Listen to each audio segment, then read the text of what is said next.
আমার নতুন জামার সামনের ফাড়ায় ডিজাইন করার জন্য প্রথমে জামাটিকে উল্টিয়ে ওই ফাড়ার যেখানে ডিজাইন করব সেখানে টিস্যু পেপার সেলাই করে লাগিয়ে দেব। তারপরে আমি ডিজাইনটি করব। এবার জামাটাকে উল্টে নেব, সোজা পাশ করে নেব এবং সুইতে চার আর লাল সুতা গেঁথে নিয়েছি ডিজাইনটি করার জন্য। এবার জামাটি সোজা করার পর এরকম দেখা যাচ্ছে। আমি এই যে সুইয়ের সুতা নিয়ে জামার সাথে লাগিয়ে নিয়েছি, লাগিয়ে নিয়ে এখন আমি চেন সেলাই করে ডিজাইনটা করছি। দেখুন এভাবে করছি।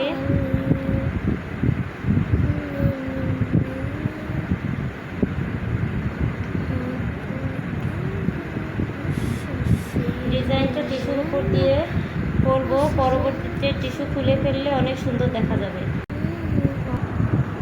দেখুন সেলাইটা এরকম হয়েছে। এখন টিস্যু ছিঁড়ে ফেলার পালা। টিস্যু ছেঁড়ার পরে দেখবেন যে কীরকম দেখা যায়।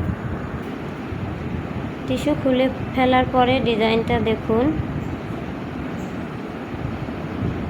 এই তো এভাবে আমি ডিজাইনটা করেছি।